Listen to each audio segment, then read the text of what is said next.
a meternos en tema y estamos 3:37. La idea es no pasarnos mucho de lo que sería el horario.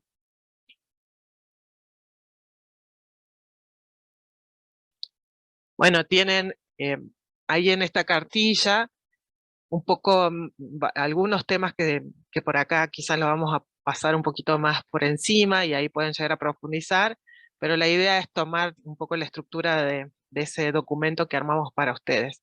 Sobre patrimonio cultural, ustedes seguramente ya deben tener alguna concepción.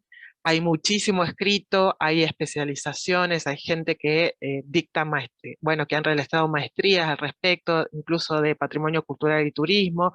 Hay doctores que han trabajado esa temática en particular. Así que hemos leído bastante y al final de la cartilla está la bibliografía que si ustedes tienen ganas la pueden conseguir online y profundizar sobre cada uno de los temas que les interese.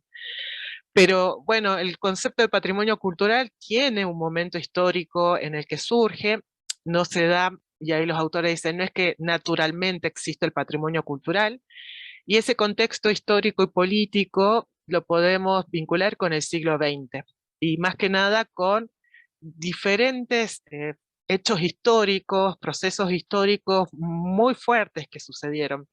No, no es que no en tiempos anteriores, pero ahí confluyen diferentes cuestiones en el siglo XX, pensando más en Estados Unidos y en Europa, lo que es ya la consolidación de la revolución industrial, también de los estados nacionales y momentos de guerra, ¿no? De conflictos. Entonces, en el siglo XX tenemos la Primera y la Segunda Guerra Mundial, destrucción de muchas de las ciudades históricas, y en este caso tienen a Varsovia, por ejemplo, en Polonia, destruida completamente, bueno, ocupada, ¿no? Por los nazis, pero después destruida. Acá abajo tienen una imagen de lo que es la reconstrucción. En ese momento, más allá de que se perdieron muchísimas vidas, de que hubo recesión económica, también inestabilidad política, bueno, muchos de los testimonios de la historia de cada uno de estos pueblos, de estas ciudades, fue destruida en gran parte, más que nada también algunas de lo que son las obras de arte fueron secuestradas y entraron a un mercado económico ilegal, podemos decir, de robo, de hurto y de tráfico. Junto a eso también, con el desarrollo industrial, se da el crecimiento, la expansión en todos los sentidos, ¿no? No solamente el agrícola, el ganadero, sino el minero, entre otros, el de hidrocarburos en general, y lo que implicó también gran modificación e impacto en la naturaleza en general. Entonces, con estas imágenes que las tomé así de manera libre de páginas web, un poco lo que es los modelos económicos de expansión, de agricultura intensiva, por ejemplo, el uso de fertilizantes tóxicos, entre otras cuestiones, bueno, genera a nivel mundial una serie de, podemos decir, movimientos que van a nuclearse en torno a diferentes organismos internacionales, entre ellos las Naciones Unidas, y con esto también se van a generar algunas dependencias que van a estar por arriba de los estados nacionales, pero básicamente con el objeto y el fin un poco de contrarrestar todos estos efectos negativos que tiene el desarrollo humano en diferentes sectores del mundo, y entre ellas se destaca uno de estos organismos que es la UNESCO, la Organización de las Naciones Unidas para la Educación, la Ciencia y la Cultura, que tiene por objeto, esto se planteaba, ¿no? Se crea también a mediados del siglo XX, tiene por objeto contribuir a la paz y la seguridad y las líneas son básicamente educación, ciencia, cultura y comunicación. Pero la que vamos a rescatar ahora es aquella que está abocada a la protección del patrimonio cultural. Argentina, y son más de 150 países que forman parte de la UNESCO, ser parte implica, bueno, aceptar las diferentes normativas que se van a bajar desde este organismo, pero además formar parte de los comités de comité de trabajo, y en ese caso Argentina es un Estado miembro. La UNESCO es como una macroorganización que además trabaja de manera consultiva con otros organismos de carácter internacional, y entre esos, por ejemplo, está el ICROM, que es el Centro Internacional de Estudios de Conservación y Restauración de los Bienes Culturales. Todos estos organismos consultivos de UNESCO tienen su propia autonomía, pero logran trabajar en red. La mayoría tiene su base en Europa y en Estados Unidos, y como por ejemplo el Consejo Internacional de Monumentos y Sitios, no todos los países, pero la mayoría de los países tiene una sede local, que sería en el caso de Argentina, ICOMOS Argentina. También está la Unión Mundial para la Naturaleza y tuvo un protagonismo más que nada con la creación y la protección de parques nacionales, por ejemplo, o de reservas naturales. Y por otro lado está el Consejo Internacional de Museos. Esto solamente son 4, pero hay muchísimos más, hay más de 30 de estos organismos consultivos. Y entre todos ellos, y básicamente coordinados por la UNESCO, han redactado una serie de convenciones, de cartas culturales, declaraciones, recomendaciones o principios a favor de la conservación, protección, divulgación y valorización del patrimonio cultural. Una por ahí de las que fue clave y que quizás ustedes ya reconozcan o que hayan escuchado nombrar, es una de 1972, que se denomina la Convención sobre la Protección del Patrimonio Mundial, Cultural y Natural. Está más que nada vinculada con lo que era contrarrestar el tráfico de bienes culturales.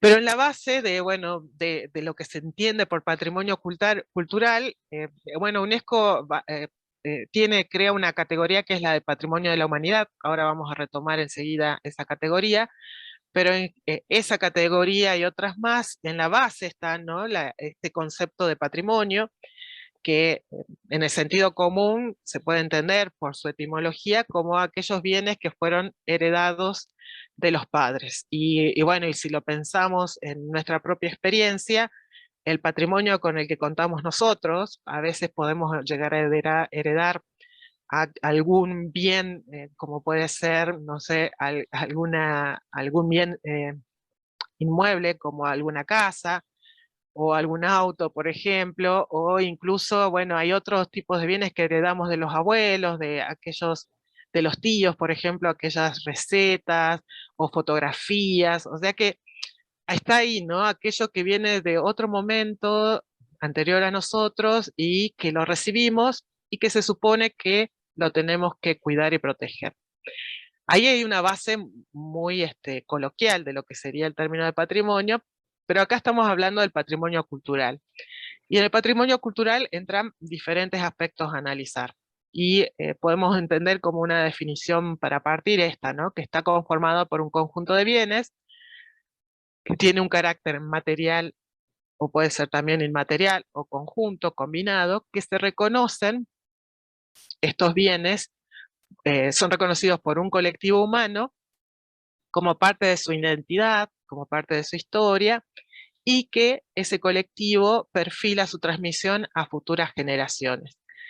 Es decir, que acá ya salimos de esta idea del patrimonio que heredamos como propiedad individual, propiedad privada, sino que entramos a un concepto del patrimonio cultural que involucra a un colectivo humano. Ese colectivo humano puede ser pequeño, grande o la escala global. Y entonces en escala global tenemos patrimonio de la humanidad y ahora vamos a siempre trabajar con diferentes escalas, o incluso el patrimonio cultural de un estado nacional como Argentina, el patrimonio cultural de una provincia, de una comunidad indígena, o de, por ejemplo, puede ser un conjunto de familias campesinas. Entonces, esas diferentes escalas también implican lo que se puede hacer, ¿no?, con respecto a su transmisión a futuras generaciones.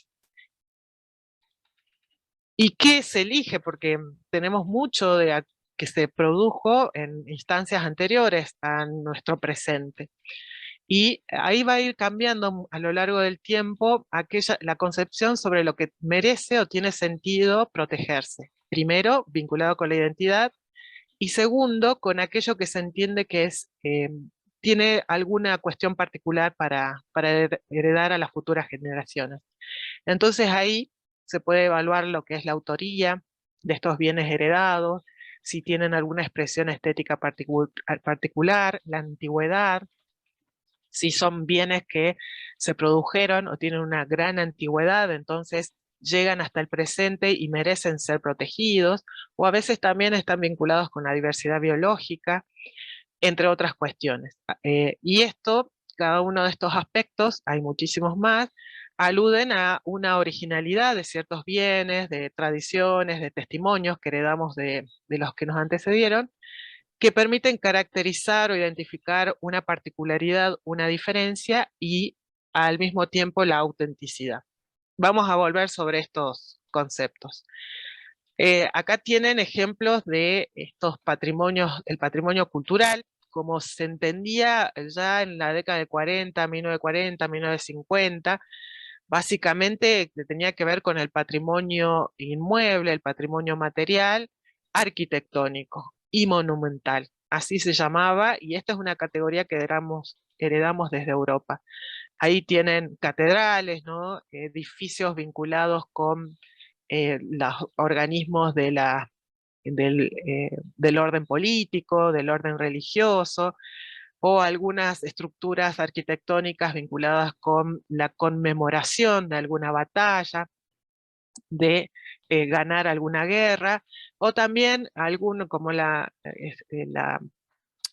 Torre de Eiffel, que tiene que ver con conmemoración y vinculada con algún momento histórico de este país. Entonces, esto es lo clásico, pero vamos a ver que el patrimonio cultural, a medida que nos estamos acercando hacia el presente, incorpora otras categorías. Y otro elemento para analizar con respecto al patrimonio cultural son los valores que están asociados a ellos. Acá tenemos una lista muy reducida, pero podemos considerar los principales.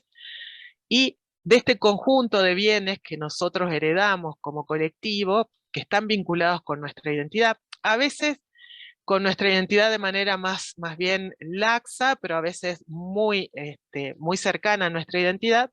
Estos valores pueden ser del orden estético, artístico, escénico, entonces estos bienes se van a vincular con una singularidad de la relación de ciertos elementos naturales y culturales.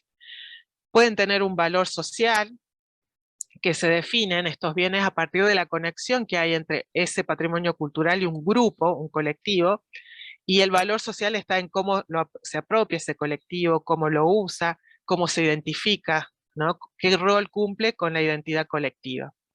Está el valor simbólico y se basa más que nada en lo que representa y significa para la identidad en grupo, cómo ese bien eh, tiene ciertos significados para ese grupo en particular.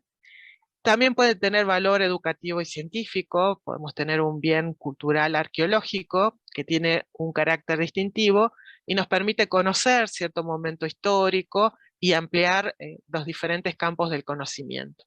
También tienen valores políticos, se considera la importancia que tiene ese bien como elemento protegido por los diferentes estamentos del poder estatal. Y esto más que nada vamos a profundizar sobre el valor político.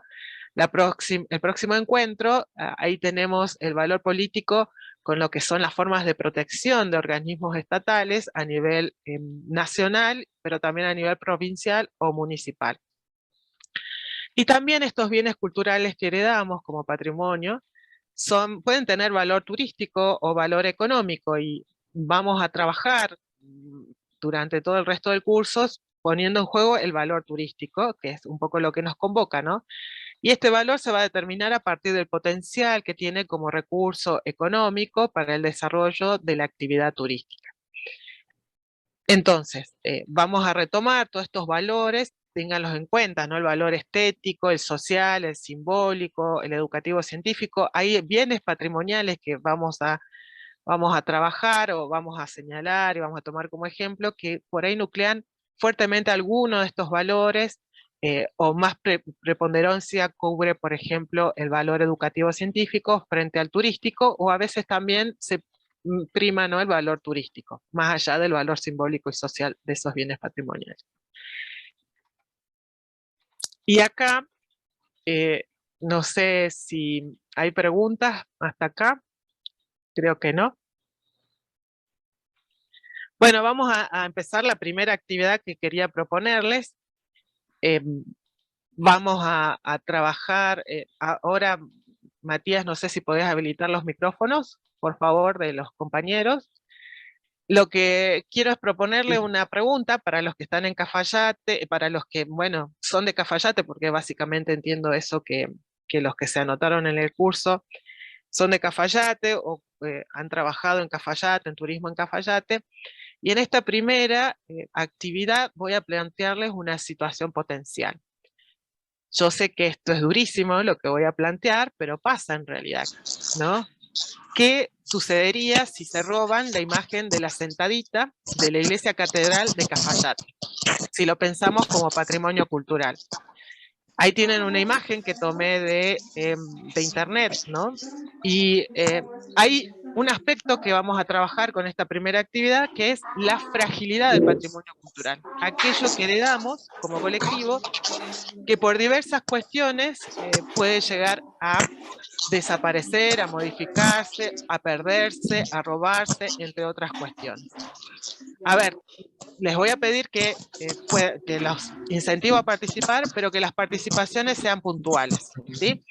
No pasen más de un minuto, así podemos escuchar a la mayoría de los compañeros.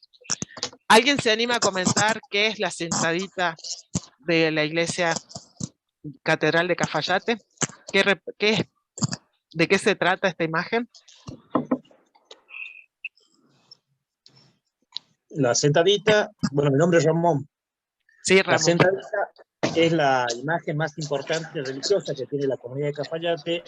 Hablamos de, desde el punto de vista religioso, una imagen que llega a mediados de 1700, entonces tiene mucha historia en cuanto a culturalmente, históricamente hablando, de lo que significa la sentadita en Cafayate. La desaparición significaría, no sé, algo dramático para la comunidad en sí, porque, bueno, Cafayate es una comunidad muy allegada de la iglesia, muy religiosa, entonces, bueno, es uno de los símbolos, si no es el símbolo más importante que tiene en cuanto a religiosidad nuestra comunidad, ¿no? Más allá de la catedral Nuestra Señora del Rosario. Bueno, muchas gracias, Ramón.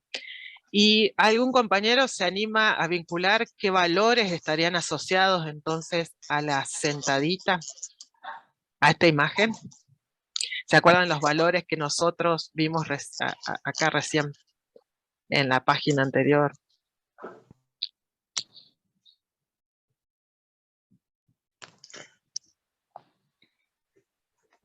En este caso, como dice Ramón, dada la importancia que tiene, calculo que sería la pérdida de un valor social importante de Cafayate. Un valor simbólico también, puede ser. Simbólico y social. Exacto. Y puede ser artístico también, es una imagen no muy antigua. Totalmente, ¿no? Creo que agrupa varios valores de lo que estamos viendo acá en pantalla, ¿no? Estético, social, simbólico. Ok, muy bien. Turístico también, mirá qué amplio que sería, ¿no? La pérdida de este valor. Okay. Sí, incluso se le puede sumar también desde lo educativo, porque hoy en día las comunidades, o sea, Cafayate, creo que los niños toman y le dan el valor ese a la Virgen del Rosario, ¿no? Como la imagen representativa de Cafayate, digo, imagen representativa en el sentido religioso, porque por ahí, bueno, acá a Salta nos representa al Señor y la Virgen del Milagro, pero Cafayate es la sentadita, ¿no? Por la imagen, por la forma por la posición que tiene la Virgen, por la historia que tiene de sacarlas a pasear. Bueno, digo, lo relacionamos directamente también con lo educativo en base a eso, de que cuando los chicos van ya sea a comunión, a confirmación, se queda esa imagen de la importancia de la sentadita de Cafayate. Muchas gracias, Ramón y Ernesto, por compartir. ¿Y qué pasaría entonces si se la roban, no? Y de hecho ha pasado, quizás más adelante podamos ver algunos casos, de esta cuestión de cómo proteger. Justamente ustedes dijeron que tiene un valor turístico, tendríamos que ver efectivamente, por lo que entiendo, tranquilamente si la gente de Cafayate reconoce la importancia de esta imagen. Y lo que no sé si los turistas entienden sobre esta imagen, quizás es la función de los guías, ¿no? De aquellos que son los mediadores entre los visitantes y los que están llegando entre los visitantes y los cafayateños, de la importancia de esta imagen, que va más allá. Vieron que no solamente es algo material, sino que hay cuestiones que están vinculadas con la identidad, con ciertos rituales, con un calendario de lo que podemos considerar el calendario de las fiestas religiosas, de las fiestas patronales. Y ahora, avanzando un poquito más, ¿qué les parece si se roba? ¿Funcionaría lo mismo si lo podemos reemplazar con una copia de yeso o una fotografía del mismo tamaño? ¿Es tan importante la materialidad en este caso para pensarlo, ¿no? Es importante que esté esa figura porque nuclea todos estos elementos. Bueno, no conocemos muy bien de qué está hecho, a ver si alguno se anima a decir si es de yeso, de madera, de algo encolado. Pero si se llega a perder, se la llegan a robar, que es muy posible también, ¿se podría reemplazar por una imagen, una fotografía? ¿Tendría el mismo sentido? No, se pierde mucha identidad, ¿no? En base a ver, por eso digo a la historia. Bueno, la imagen está hecha de madera únicamente, se tiene el rostro de la Virgen y las manos nada más, es lo que llegó desde Perú.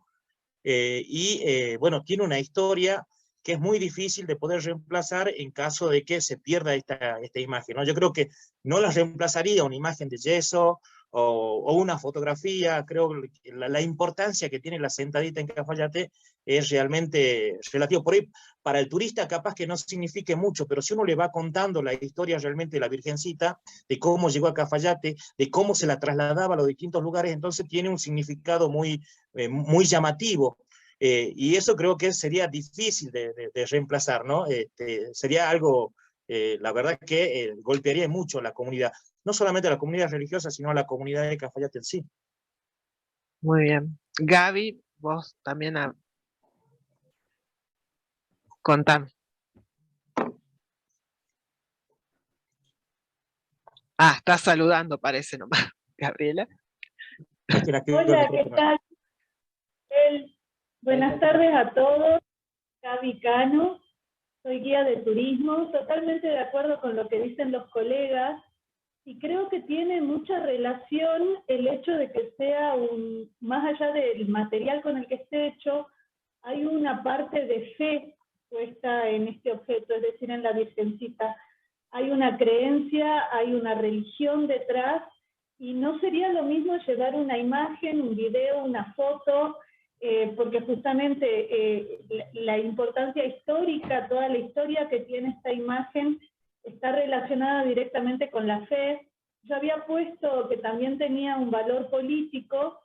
Tuve la suerte de hacer un city tour con Jairo, colega de Cafayate, este día martes, y él nos comentaba que la sentadita representaba más el estrato popular del poblado de Cafayate, mientras que hay una Virgen del Milagro que se suele relacionar más con el estrato de mayor poder adquisitivo.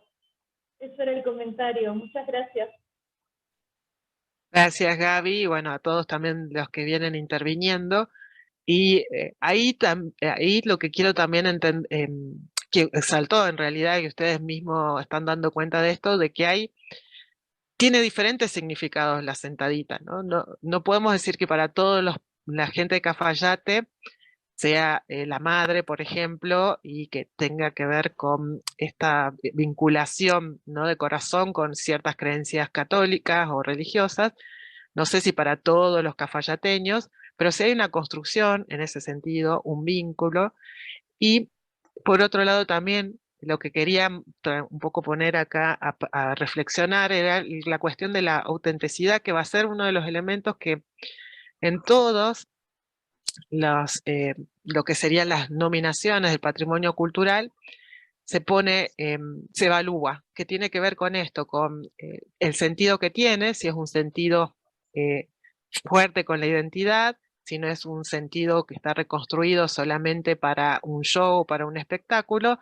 Por otro lado, los materiales también con los que están hechos, porque esos materiales dan cuenta de unas técnicas, unas formas de hacer esta imaginería de hace más de 200 años, por ejemplo.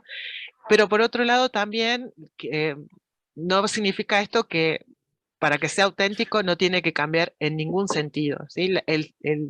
Los significados que tiene la sentadita hace 200 años a los que tiene actualmente van cambiando, obviamente, pero no pueden cambiar de manera extrema, ¿sí? Y ahí está la cuestión de evaluar, del diálogo entre aquellos que consideran esto patrimonio cultural, lo que los especialistas consideran patrimonio cultural, y aquellos que conocen, visitan, o aquellos que también transmiten los conocimientos con respecto a esto. Vamos a ver que no solamente es importante en entender el concepto de patrimonio cultural, aquellos que sostienen los mismos, aquellos que son los herederos, podemos decir, más próximos, cercanos, sino que vamos a ver diferentes actores y agentes que están interjugando o están en el juego, desde el Estado-Nación, los organismos internacionales, especialistas, los guías, ¿no? En este caso en turismo, o toda la gente que está vinculada con el campo del turismo. ¿Qué pasa? En muchos de estos patrimonios, ahora voy a tomar algunos casos, un caso a escala global, por ejemplo. Gracias de nuevo por la participación y por compartir esto. Eh, hay, de hecho, es uno de los peligros, básicamente, muchos peligros que corre el patrimonio cultural. Uno es el cambio, pero que no tiene que ser un cambio drástico, pero hay eventos que pueden ser como el fuego, por ejemplo, en el caso del Museo de Río de Janeiro, quizás escucharon en el 2018, que un incendio realmente destruyó toda la colección, y el Museo de Río de Janeiro era como uno de los principales y más importantes de Brasil, y no se pudo hacer mucho, no se pudo salvar. Libros, bueno, desde restos de animales, arqueológicos, todo se destruyó. Y después hay eventos que son realmente realizados a propósito, y lo que quería mostrarle acá de manera muy acotada es como también, más allá de que hay, vamos a ver, elementos para la protección, normativas, legislaciones, que vamos a trabajar mañana, también hay otros especialistas que se han dedicado a un poco subsanar estos eventos que son catastróficos o eventos que son destructivos. Y en este caso, por ejemplo, les quería comentar sobre el Afganistán, lo que eran los restos arqueológicos y del paisaje cultural en el Valle de Bamillán. Ahí en este caso tenemos Patrimonio de la Humanidad declarado en 2003, un paisaje donde hay una serie de Budas, o sea, el paisaje tiene más de muchos años, muchos siglos de historia, y confluye el Valle de Bamillán, ahí confluyen varios santuarios del periodo islámico y además arte budista. Bueno, sucedió en el 2001 la ocupación por parte de los talibanes. No voy a meter y ni tampoco vamos a complejizar lo que es lo que fueron estos conflictos, pero bueno, son imágenes un poco fuertes, y también un poco los desafíos y cómo viene la ayuda, ¿no? A colaborar las nuevas tecnologías en este caso, pero hay muchísimos más. Así que espero que se pueda, me avisan si es que no se ve, y espero que se escuche.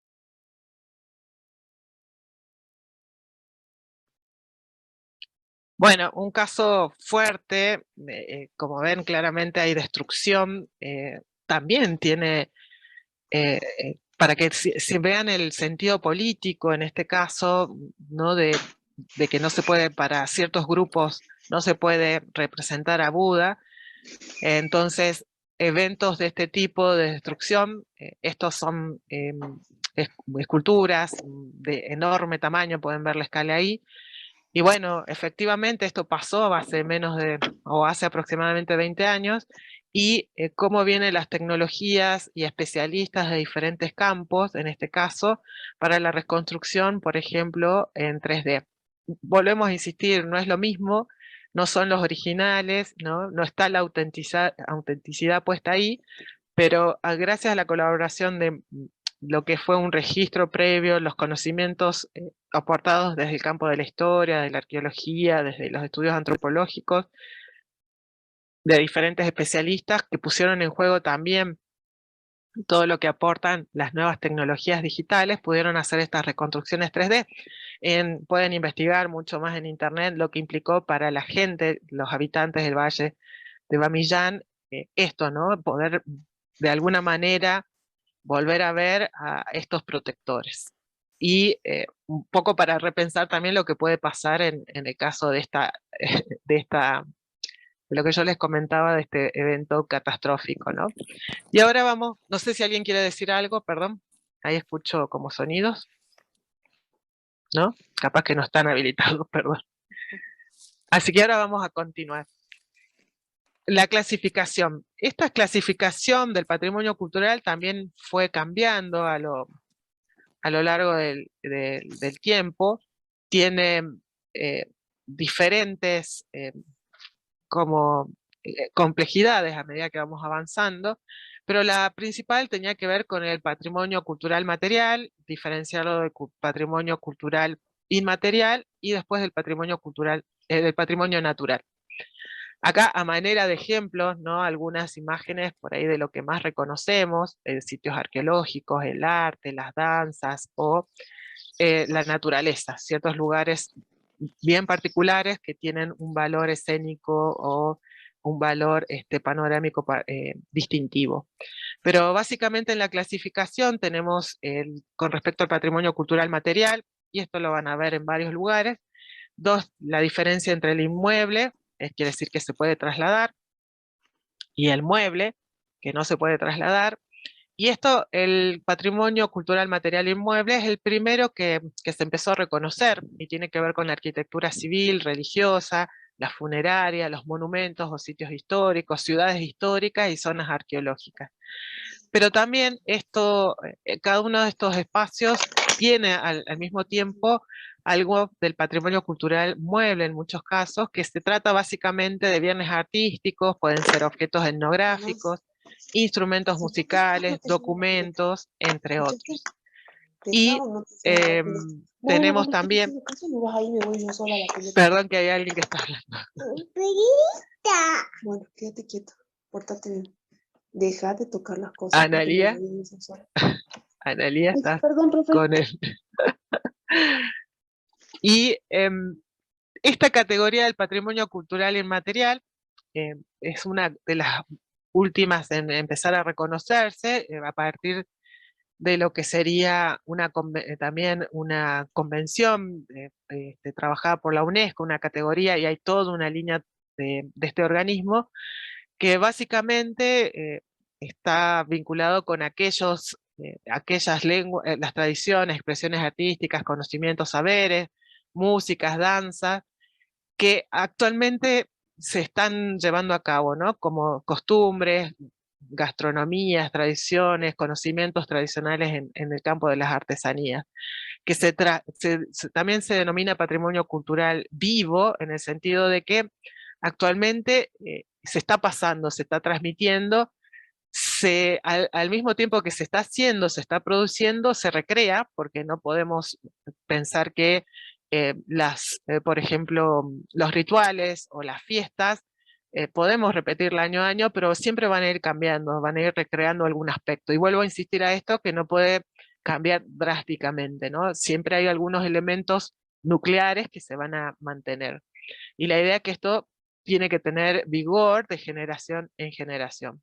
Y básicamente la otra categoría, que también es una de las que más se conoce, es la del patrimonio natural. Esta fue una de las primeras también en trabajarse, más que nada en Estados Unidos, y ahí teníamos como el avance, ¿no? de la explotación de los bosques, de la madera como recurso, como combustible, y el avance también en la explotación minera, destrucción obviamente del paisaje. Entonces tenemos la creación de parques nacionales, diferentes categorías, van a haber más de 20 o 30 categorías, pero acá destaco algunas que quizás más resuenen, como parques nacionales, monumento natural, reserva de la biosfera. Y ya en los últimos años se empieza a reconocer de que efectivamente es cada vez más difícil poder separar patrimonio cultural de patrimonio natural, porque todo lo que hacemos nosotros está nucleando un entorno, una historia y unas expresiones culturales. Entonces las nuevas categorías están combinando lo cultural y natural, algunas de ellas que les voy a mostrar ahora a continuación, como paisaje e itinerario cultural. Más que nada, estas categorías también están vinculadas con lo que sería patrimonio de la humanidad, y desde ahí surgen. Tienen lo que sería este concepto de paisaje cultural, seguramente les resuena a aquellos que ya tienen mucha más experiencia y cancha como guías en el campo del turismo. Bueno, porque este concepto lo tenemos reflejado en la nominación de la Quebrada Humahuaca como Patrimonio de la Humanidad. Y este concepto de paisaje cultural lo que hace es reconocer espacios que fueron creados por el trabajo combinado de estos, ¿no? De la vida humana y de la naturaleza, con una gran profundidad temporal. Quebrada Humahuaca reconoce en la nominación más de 10.000 años de historia, de estos vínculos entre los grupos humanos y la naturaleza. Además, sustentan una diversidad biológica, ecológica y cultural. Se mantienen ciertos conocimientos del trabajo de la tierra a una escala pequeña, de una forma tradicional. Se reconoce en general estos grupos conexiones espirituales y afectivas con ese espacio, y aún tienen, en muchos de estos casos, un rol activo en la sociedad contemporánea que lo habita. Esto me imagino que todos conocen, pero bueno, acá tienen la Quebrada Humahuaca, varios de estos pueblos. Fue un expediente un patrimonio que se declara en 2003, un expediente también muy, muy riguroso. Vamos a ver un poquito adelantar que las nominaciones de Patrimonio de la Humanidad implican el trabajo también de muchos especialistas, el acuerdo de los estamentos políticos, no solamente de cada uno de los municipios o de otros colectivos más pequeños, como por ejemplo comunidades indígenas, pero también el trabajo coordinado con la provincia y el Estado-Nación. Y en este caso, ya un poco adelantando lo que es el manejo de estos sitios o de estos patrimonios culturales protegidos, hay en general un sector que es el nuclear, y después acá en color naranja, por ejemplo, tienen lo que se llama la zona colchón o la zona buffer. Es decir, que hay sectores donde efectivamente es muy intensivo, ¿no?, el carácter de protección, y en otros un poco más laxos en el sentido de que van a permitir un poco proteger la parte central o la parte nuclear. Hay mucho para hablar sobre la Quebrada Humahuaca, más allá de los conocimientos, pero ha sido para el caso de Argentina uno de las categorías y uno de estos patrimonios mundiales que ha generado realmente cambios muy importantes a partir del desarrollo turístico de este lugar, más allá de que venía, ¿no? Estaba instalado en el turismo provincial, nacional, pero bueno, con la nominación implicó también modificaciones, construcción de infraestructura turística, todo un desarrollo que era impensable hace 20 años atrás. Y la otra categoría, que también cruza el entorno, la cultura y la historia, es la de itinerario cultural, porque conjuga y destaca espacios diversos que se entrelazan por vínculos interculturales a partir de procesos históricos que son dinámicos, que conectan aportaciones de diversos pueblos. Y el ejemplo que tenemos, que también me imagino la mayoría de ustedes conocen, es el Capañán. El Capañán, Sistema Vial Andino, también Patrimonio de la Humanidad, declarado en 2014, y básicamente lo que hace es un camino, conjugar diferentes espacios que se entrelazan, entrelazan y vinculan diferentes culturas, diferentes grupos humanos, diferentes colectivos, no solamente en el presente, sino heredados, ¿no? Estas relaciones vinculadas en una proyección temporal que nos lleva varios siglos hacia atrás. Y en este caso, en el de Itinerarios Culturales y Capañán para Patrimonio de la Humanidad, realmente es uno como de los ejemplos pioneros en lo que sería el trabajo de manera coordinada entre diferentes estados nacionales. En este caso, nuclea a Ecuador, a Perú, a Bolivia, Argentina y a Chile. Y eso implicó, por ejemplo, Capañán comenzó su preparación, hay que presentar iniciar un expediente y, bueno, generar una serie de documentos. Por ejemplo, empezó el trabajo en 2003, 2002, 2003, y finalmente en una reunión del 2014 se aprueba la incorporación al patrimonio mundial o patrimonio de la humanidad. Entonces, vuelvo a recapitular un poco. La idea es que tenemos esta forma de clasificar, que son los parámetros generales que más o menos por ahora se mantienen, el de patrimonio cultural, material e inmaterial, y el patrimonio natural, pero al mismo tiempo se está entendiendo ahora la fortaleza de reconocer estos patrimonios combinados, cultural y natural. Patrimonio de la Humanidad los llama patrimonio mixto, pero estas categorías están hablando de experiencias muy particulares que son los reconocidos para su protección. Hay muchos más, obviamente. Y ahora voy a precisar lo que sería la escala más grande, la escala global, y la idea va a ser retomar estas escalas del patrimonio cultural en el Estado-Nación y el Estado provincial mañana, ¿no? En la clase de mañana. Entonces, Patrimonio de la Humanidad, UNESCO, suena bastante porque en general es lo que más se difunde en los medios, implica una lista que incluye bienes culturales, naturales o mixtos, y tienen que cumplir una serie de criterios, hay 10 criterios en particular que lo vamos a ver más adelante, pero básicamente esos criterios apuntan a destacar un valor universal excepcional.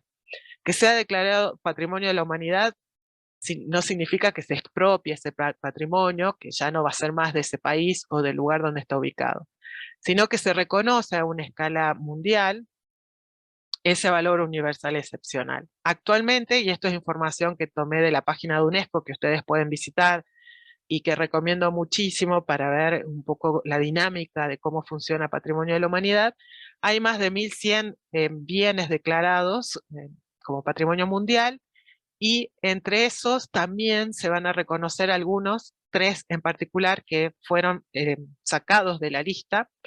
Vamos a ver un ejemplo, 52 que están en peligro, y de estos 1.100, casi la mayoría son bienes patrimonio de la humanidad culturales, 218 naturales y mixtos 39. Hay en este mapa, si no voy a hacer que habiliten el micrófono, pero una pregunta sería, acá están localizados todos ellos, están los que tienen categoría de sitios, pero además los que están en peligro. Y lo que tiene Patrimonio de la Humanidad es que, más allá de la declaratoria, pone a disposición de los Estados miembros o de los lugares, de los países donde están estos patrimonios, el asesoramiento y además especialistas, todo el aporte técnico de los diferentes organismos internacionales que componen UNESCO, para que esos patrimonios sean regularizados, ¿no? Sean difundidos y gestionados apropiadamente. Pero bueno, hay otros que por diferentes cuestiones están en peligro, y también UNESCO tiene una línea de financiamiento. Hay que presentarse, hay que presentar un proyecto, justificación, fundamentación, etcétera, para que eso de financiamiento colabore en revertir el peligro en el que están estos bienes. Pero de una rápida mirada, vemos que dónde están los patrimonios en peligro. Por lo menos acá está Argentina, ¿no? La más cercana a nosotros es la ciudad de Potosí, en Bolivia, que está en peligro, pero otro fenómeno que podemos observar rápidamente y que tiene que ver también con cuestiones económicas y de geopolítica, es que la mayoría de ellos, ¿dónde están concentrados, verdad? En Europa, en los diferentes países, porque bueno, ellos reconocieron tempranamente y enlistaron las ciudades históricas de los diferentes países de Europa. Luego Estados Unidos, pero también lo que es México. México tiene un protagonismo importante en Patrimonio de la Humanidad. Y bueno, vamos a ver ahora enseguida aquellos declarados para el caso de Argentina. Bueno, están los criterios de selección sobre los que no vamos a meternos mucho, pero que sí me interesaría después que, si tienen la oportunidad, googleen, pero básicamente tiene que ver con esto, con obras de arte, de un genio creador humano, lo que serían los intercambios, ¿no? de influencias, ser testimonios únicos, o por ahí tener que ver con formas tradicionales del asentamiento humano, o que tienen que ver con formas tradicionales de vincularse con el medio ambiente, y además de protección del medio ambiente, o formas también de lo que serían tradiciones vivas, ideas, creencias, que tienen un valor universal excepcional. Bueno, hay otros aspectos que están vinculados con los ecosistemas, con aspectos ecológicos, biológicos, con los hábitats naturales, no solamente terrestres, sino también los vinculados con el mar.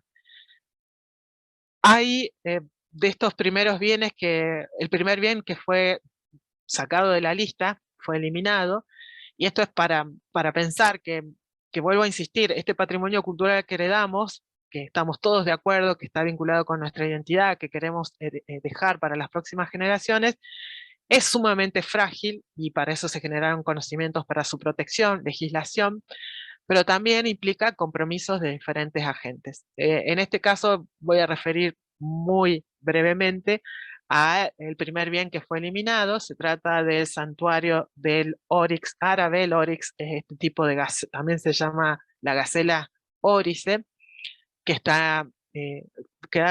se declaró extinto en el suroeste de Asia en 1972, y se reintrodujo en un santuario, en un espacio que tiene un ambiente desértico en 1982. Llegaron a multiplicarse, a tener 450 individuos, pero bueno, Omán, por diferentes cuestiones, entre ellas la superficie que cubría este bien natural, eh, cubría más de 2 millones de hectáreas, empezaron a reducir. Actualmente no quedan más que unas cuantas hectáreas, y empezaron a reducir la extensión de esta superficie por cuestiones económicas.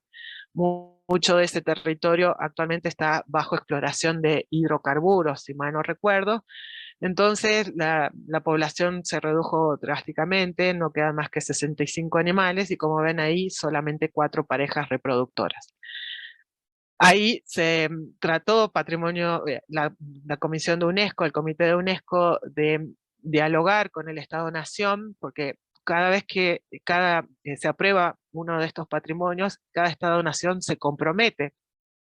Básicamente el Estado-Nación es el que compromete fondos y políticas para la protección de esos bienes patrimonios de la humanidad.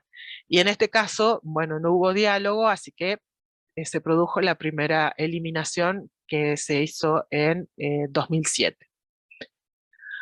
Y otra vía que me encantaría también que ustedes empiecen a explorar, que realmente ha crecido exponencialmente, es esta categoría de patrimonio inmaterial de la humanidad.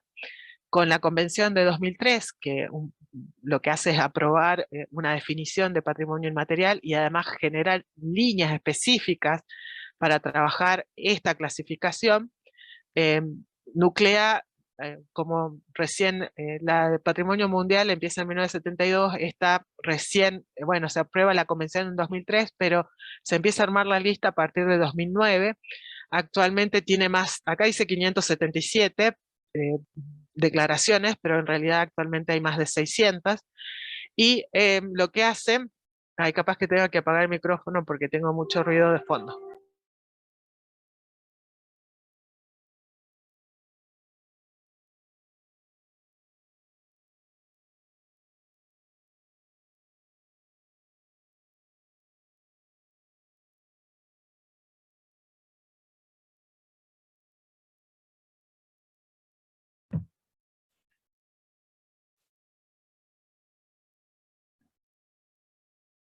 No, está apagado el micrófono, Mabel.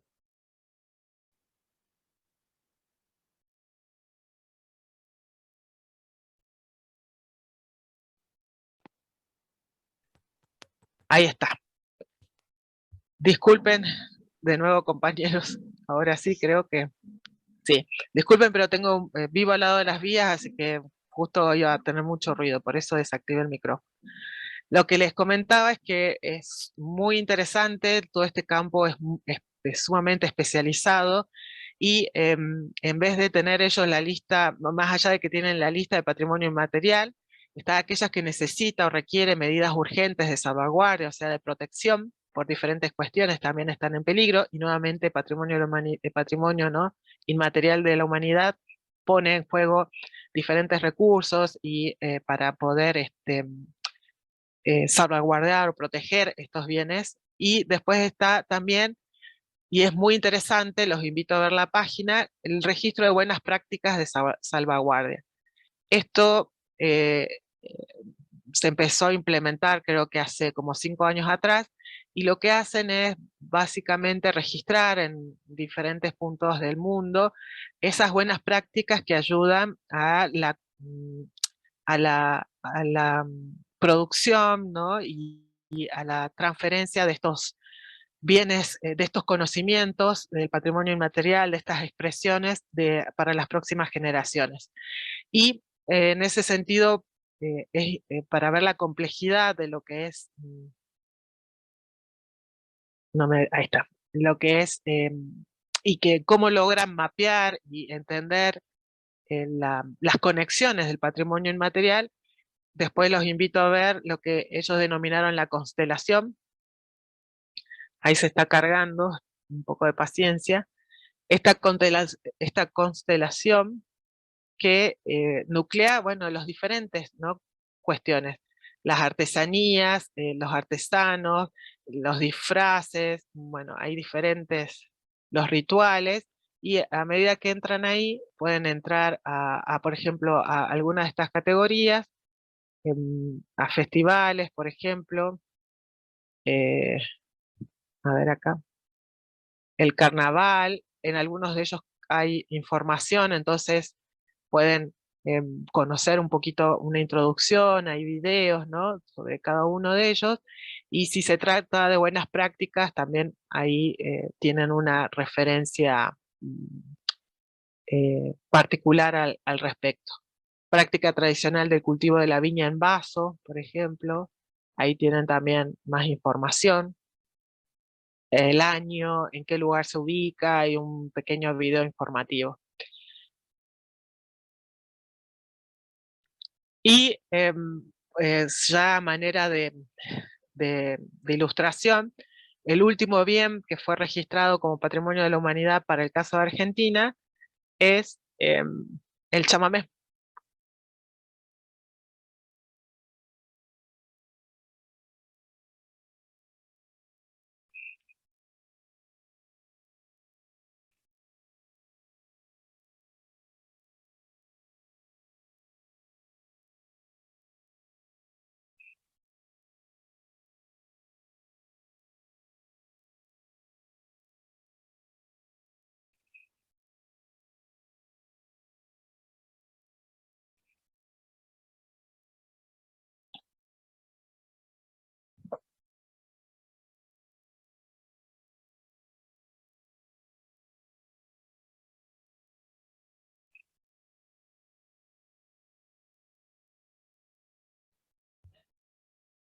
Mabel, no sale el audio, ¿no?, del video.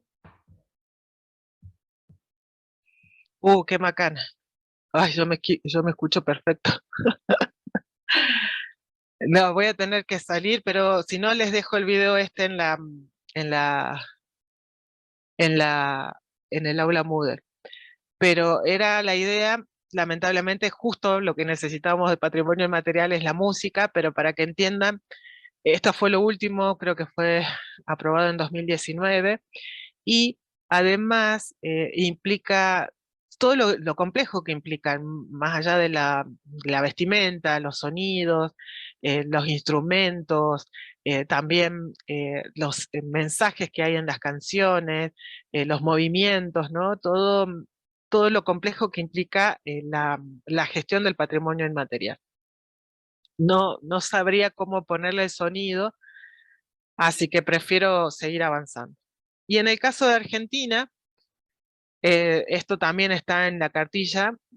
Me imagino también si los que tienen más experiencia en turismo reconocen que la lista para nuestro país ha ido incrementando. El primer bien patrimonial de Patrimonio de la Humanidad fue en 1981 declarado Parque Nacional Los Glaciares. Y revisen también estas listas porque hay bienes naturales. En el caso de Argentina, la mayoría predomina lo que son los bienes culturales.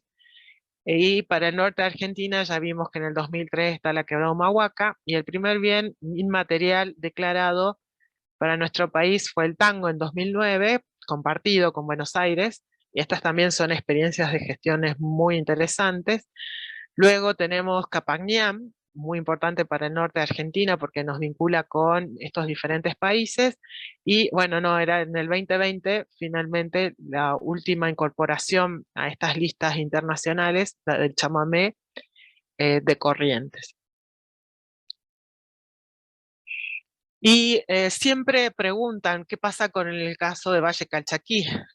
Efectivamente, forma parte, está formando parte de lo que se conoce como la lista indicativa o tentative list. La lista indicativa es otra línea de trabajo de la UNESCO, de la línea de Patrimonio de la Humanidad, y cada país también hay todo una serie de procesos a llevar, cómo se inicia el expediente. Cada país tiene que preparar un proyecto, seleccionar, y la importancia de la lista indicativa es que primeramente, para poder llegar a ser nominado Patrimonio de la Humanidad, tiene que ser aceptado en esta lista, porque bueno, ahí se analizan cuáles son los criterios de estos, ¿no? De excepcionalidad, de universalidad, que tienen que cumplir, y que además implica preparar y gestionar también lo que sería el conocimiento de estos bienes, destacar cuáles son aquellos aspectos universales que van a ayudar o apoyar lo que sería la Declaración de Patrimonio de la Humanidad. Implica también el trabajo con los diferentes estamentos del gobierno nacional, provincial y municipal, y de los otros colectivos que están involucrados con ese bien cultural. En el caso de Valle Calchaquí, bueno, Argentina tiene 14 sitios Patrimonio de la Humanidad, 14 bienes Patrimonio de la Humanidad, pero tiene 10 sitios que están en la lista indicativa. Cada tanto hay revisiones periódicas de esta lista, documentos que hay que anexar, que hay que actualizar. Pero, por ejemplo, uno de los últimos que se sumó, creo que es el de esto, ¿no? El Cueva de las Manos, que ya es Patrimonio de la Humanidad, pero ahora se va a incluir otros sectores. Por ahí el Museo de la ESMA, y efectivamente el Valle Calchaquí fue incorporado en la lista indicativa en 2001. Es interesante ya estar en esta lista. Después, como yo les digo, hay discusiones, hay ciertas reuniones donde se vuelven a activar, hay que presentar actualizaciones, y después también hay algunos criterios que se van a acordar en cada una de estas reuniones, donde no participan todos los países, sino que van cambiando estos comités, cuáles son los países representativos, y va a depender también las políticas de cada uno de estos comités, cómo van a ir jugando van a ir modificando esta lista indicativa. Ahora, en síntesis, ahora vamos a señalar brevemente, recapitular algunos de los elementos que estuvimos viendo. y esto va a servir de base también para continuar la clase de mañana. Entonces, entendemos el patrimonio cultural como un concepto que es muy complejo, polisémico, que tiene múltiples aristas para pensarlo, y algunas de sus características tienen que ver con esto, ¿no? Que el patrimonio cultural es parte de la identidad de un colectivo humano.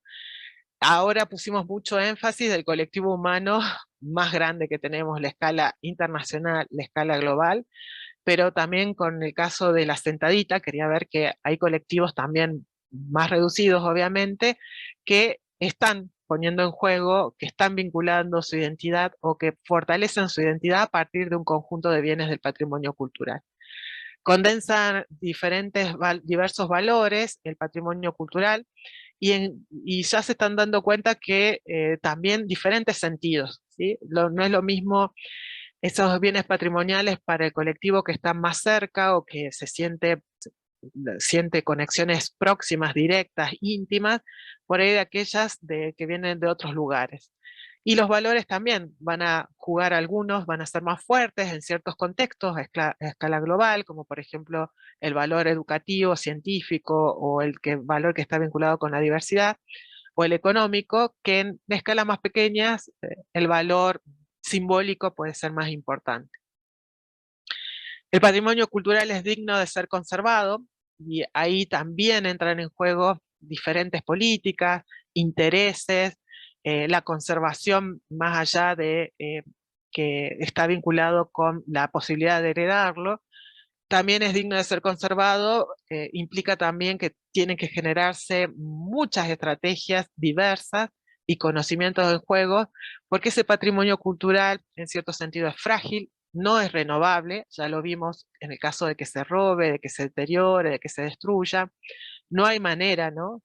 Y por otro lado, ese patrimonio cultural vemos que tiene muchos valores, pero es muy difícil poder ponerle un precio, ponerle un valor monetario, ¿no?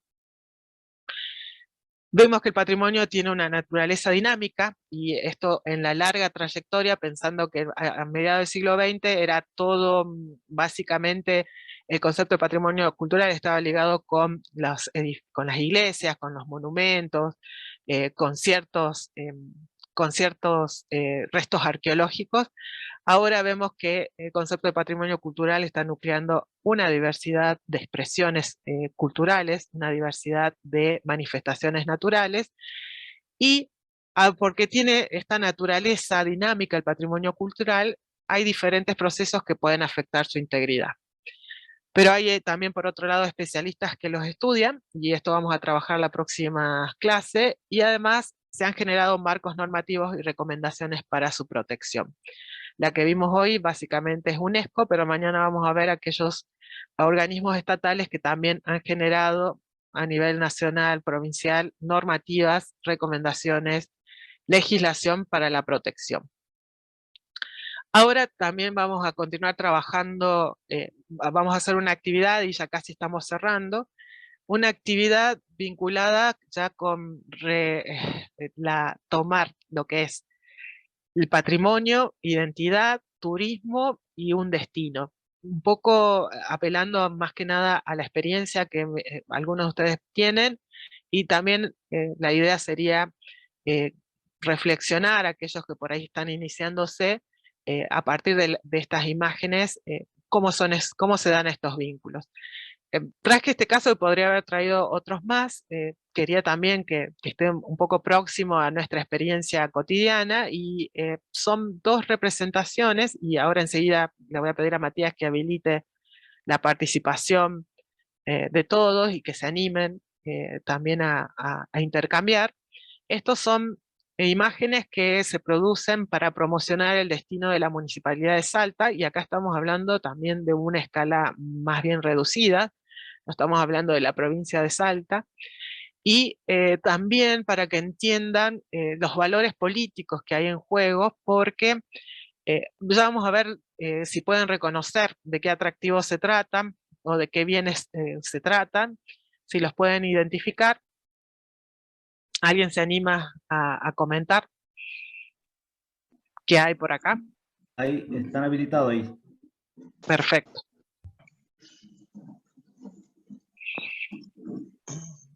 ¿Qué vemos? Hola, Mabel. Hola. Sí.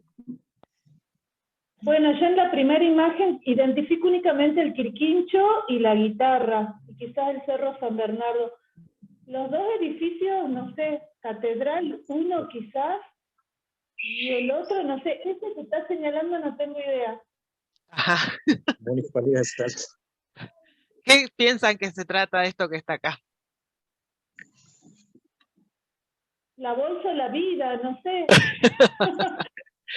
A ver, Gaby, a otra persona que... Uno de ellos fue Buenas tardes. Hola, buenas tardes. Una humita. Una humita, yo te iba a o un tamal iba a decir yo. Un tamal. Un tamal. Un tamal, Un tamal. muy bien. Y Sí. acá, por ejemplo, La Virgen del Milagro. Milagro. y acá, Ese es el zorro. el zorro, Un perro. un perro. ¿Cómo? No, parece a la vez me da la sensación de que es un pollo. ¿Es un pollo? Un pollo dorado. Ah, no, es un perro. Ah, ahora se ve mejor. Perdón, sí. El Bueno, perro, el esto- descanso, el teleférico. Descanso, monumento ¿no? Güemes. Como un Sí, lugar de yo lo descanso, un lugar representaría como tranquilo. hotelería, digamos, o alojamiento, a la almohada. A la almohada como alojamiento. Turísticos, sí. Y acá tienen el teleférico. Muy bien. Teleférico. Este edificio, no sé cuál es. La anfiteatro de la Cámara de Para Diputados. mí, la ¿Esa garita no que es la está en glorieta de 9 la de plaza? julio. No es En la 9 de julio, sí, para mí representa eso, que está en la 9 de julio, la plaza 9 de julio. Ah, la glorieta. Muy bien. Sí. Yo no lo tenía. Bueno, acá Gaucho. Monumento Monumento Güemes. Güemes. el monumento a Güemes. Güemes. Y miren quién se repite. El pollo. El pollo. El perro. Pero, o sea, no hablé, no quiero, no estamos burlando, ni estoy criticando El ni nada por el familiar. estilo. El familiar puede ser.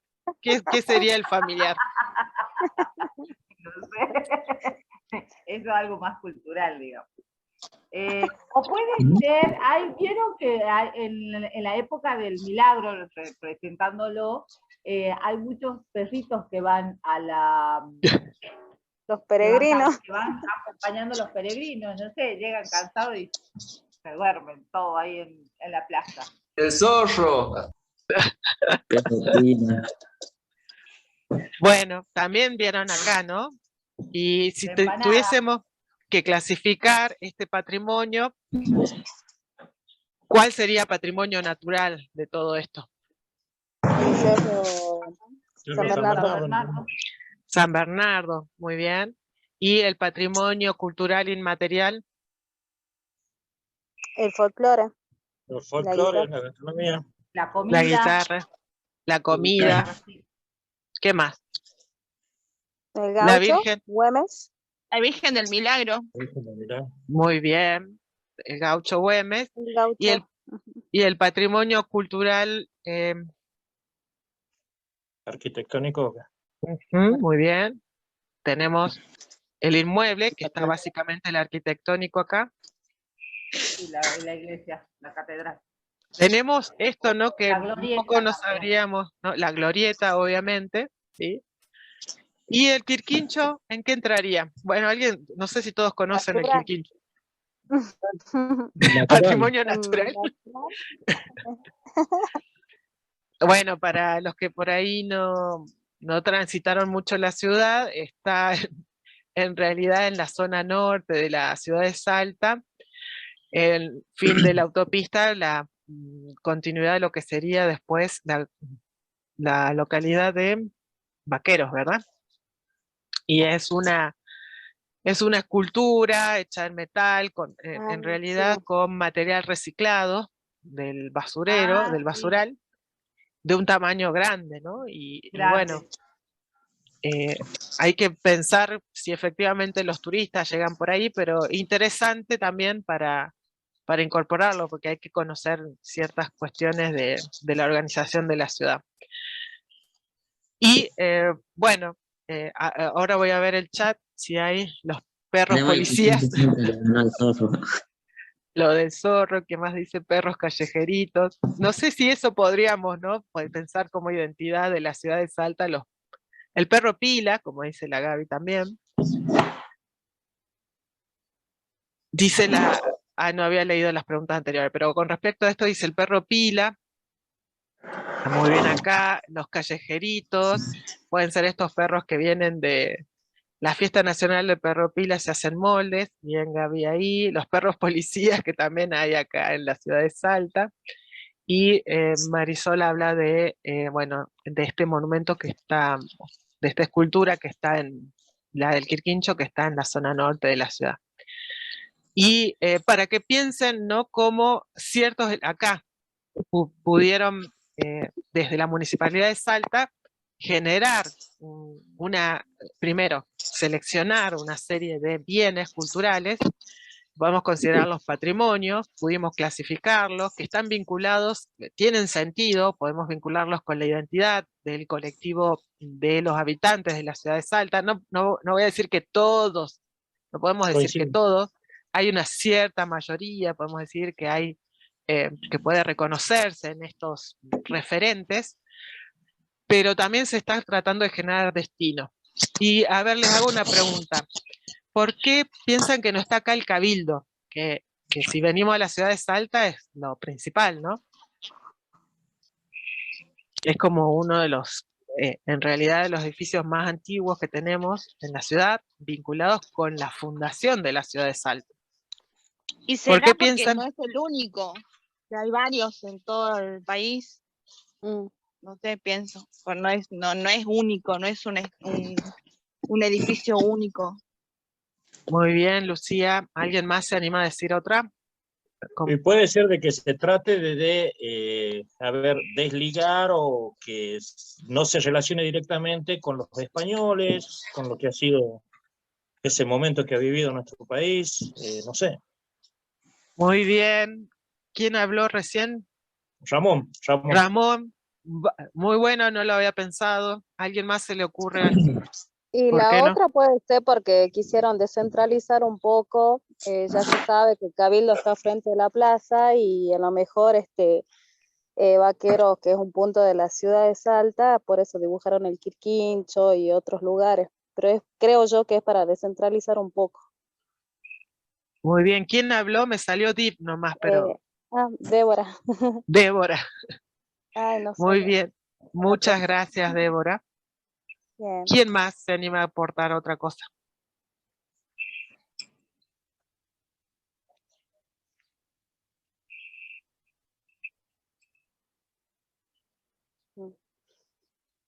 Bueno, yo les comenté que acá estábamos hablando de un ámbito que es la ciudad de Salta y que esta campaña la hizo la Municipalidad de Salta.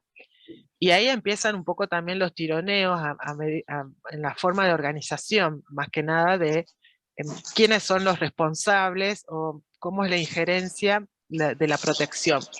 El Cabildo, por ejemplo, realmente si hablamos de Salta, de la ciudad de Salta, la imagen que por ahí al visitante que pasa por acá les queda, sin lugar a dudas va a ser el Cabildo. O tendríamos que por ahí hacer una encuesta y efectivamente comprobar esta propuesta, esta hipótesis que les estoy comentando.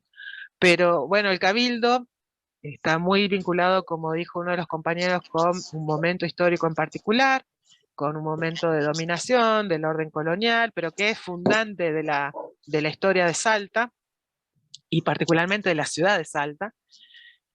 Fue capital en ese momento de la gobernación, después, etc. Pero bueno, el cabildo hay otros cabildos, en el caso de Argentina, el de Salta es el que se conserva de manera más íntegra, podemos decir. Realmente en la década de 40, 50 se declara monumento histórico nacional, se hicieron tareas de conservación, de restauración, vinieron equipos de arquitectos y lo que se buscó ya de manera pionera en ese momento era, bueno, mantener lo que diríamos la cierta autenticidad y originalidad con respecto a los materiales, Más allá de que seguramente ustedes van a ver fotos, y no las traje ahora, de cómo era en la década del 30-40, ¿no? Había, a pesar de ser un edificio que fue sede del gobierno, en ese momento, en la década del 30 y 40, era un lugar, se había dividido la propiedad, estaba en manos privadas, y había negocios, había un conventillo en la parte alta, etc. Esta imagen que vemos ahora como si fuera detenida en el tiempo, en realidad es una reconstrucción, una puesta en escena, podemos decir, destacar un cierto momento que era el siglo XVIII, siglo XIX. No tenía nada que ver con cómo el edificio había evolucionado hasta el siglo XX. Pero ahí hay otra cuestión que es un monumento nacional. Entonces hay toda una división, la Comisión Nacional de Monumentos, que vamos a ver mañana, que son aquellos que tienen como la responsabilidad principal de su conservación y el poder gestionar la imagen, gestionar fondos, etcétera, es la injerencia de este ámbito nacional. Entonces yo para mí una propuesta sería que Salta o la municipalidad sí tiene, por ejemplo, declaratoria de Cerro San Bernardo, una reserva municipal. El teleférico también tiene cierta injerencia municipal, pero por ahí quizás estos bienes están más asociados con el ámbito provincial o con un ámbito nacional, y por lo menos entiendo yo que desde la Municipalidad de Salta quizás estaban tratando de diversificar, como dijeron los compañeros, y también por ahí estos patrimonios como el Cabildo o pensando en la catedral, que en realidad está acá la catedral, también es Monumento Histórico Nacional, bueno, diversificar y también un poco soltarse de lo que sería la protección nacional, o por lo menos cómo es las responsabilidades con respecto a ese patrimonio. Es decir, que las decisiones que se toman con respecto a, por ejemplo, a los actos que se hacen en el Cabildo, son decisiones que tienen que estar autorizadas por el ámbito nacional y no tiene ninguna intervención la Municipalidad de Salta en esos términos. No sé si alguien se anima a aportar algo más o que leer. Sí, es llamativo también que no estén, por ejemplo, el convento San Bernardo, que no esté la iglesia San Francisco, que son atractivos bastante importantes que tiene la capital provincial, ¿no? Muy bien, sí. ¿Alguien más nota que falta algo?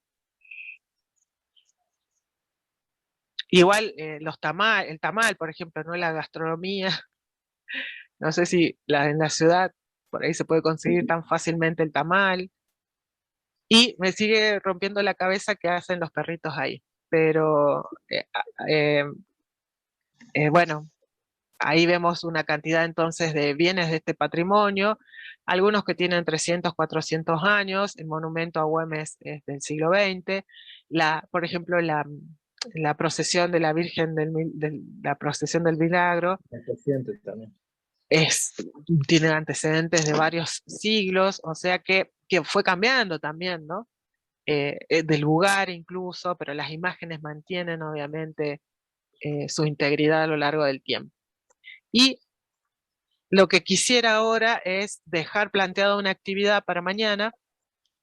Esta es una actividad que vamos a retomarla apenas iniciamos el encuentro de mañana a las 3 de la tarde, es que piensen y ya traigan armada qué lugares, expresiones, edificios se pueden seleccionar con el fin de identificar el destino Cafayate y Quebrada de las Conchas, que de hecho hay ya, ¿no? Oficialmente algunos, pero podemos pensar entre todos hasta 8 bienes culturales, naturales.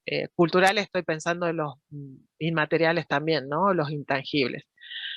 Por ahí no solamente aquellos que ya están formalmente, diríamos, consolidados como en el destino Cafayate, piensen también para Quebrada de las Conchas, diferencien quizás estos dos destinos, y armen su listita, piensen y fundamenten por qué estarían armando esa lista, más allá de que incluya algunos que obviamente efectivamente los turistas identifican con el destino. Pero ustedes, como son locales o están viendo también el destino turístico desde otra perspectiva, a ver qué se les ocurre con respecto a esta diversidad del patrimonio cultural natural que estuvimos viendo en la clase de hoy. No sé si se entiende, ¿sí? Sí. Perfecto. A ver, ahora voy a ver. Ah, mira, Enzo también habla del perrito. Y muy bien, acá Gaby dice que es una pena que la esfera nacional, provincial, municipal incida en la iconografía, ¿no? En aquello que se puede seleccionar o no, para que veamos que no es tan fácil como decir, bueno, esto es lo que identifica a un destino, a un grupo, a un colectivo, sino que, bueno, hay diferentes cuestiones políticas, económicas, que están de por medio. Y, dice Lucía que qué pasa con el caso de los niños de Yuya y Yaco, me imagino que a eso está refiriéndose. También eso consolida y fue una de las figuras importantes en construir el destino de Salta, pero como provincia, ¿no? Fue mostrado en las ferias estas internacionales de turismo, pero nuevamente eso es patrimonio provincial y por ahí también va a haber ciertas rispideces o algunas cuestiones que van a ser difíciles de saldar si estamos hablando del ámbito municipal. Ahí dice Gaby que falta lo arqueológico, también faltan los museos, y en realidad la municipalidad no tiene museos, creo, habría que pensarlo bien. Sí, creo que está el museo de Casa de Hernández, es del ámbito, tengo que revisar esto, pero la mayoría de los que conocen ustedes el Museo Antropológico, el Museo de los Niños de Yuyayaco, el Museo de Arqueología de Alta Montaña, el Museo Güemes, son todos del ámbito provincial. La fábula de Quirquincho, estamos a full. Las empanadillas también podría ser. Y ahí está. Bueno, les agradezco toda esa participación, que ahora la vamos a releer. Claro, Lucía dice que las momias son importantes fueron importantes como, en realidad vamos a ver que es patrimonio provincial y bueno, sí, el museo es del ámbito provincial, gestionado por el Estado provincial. Así que ahí habría como que separar esos diferentes niveles. Bueno, representa el monumento al perro. Está en el Parque San Martín, no lo conozco. Bueno, buen dato, está. Marta. Está una escultura a un perrito en el parque. Gracias, Rosana. Pero bueno, vieron que también a veces la iconografía no es tan fácil. A ver si mañana, para el caso de estos dos destinos, ¿no? El de Cafayate y el de las Quebradas de las Conchas, más allá de poder reconocer algunos bienes del patrimonio cultural, natural también, cómo podríamos expresarlos en una cierta iconografía. Pero eso lo charlamos más adelante. Así que ahora ya creo que me voy despidiendo. Mabel. De todas maneras, sí.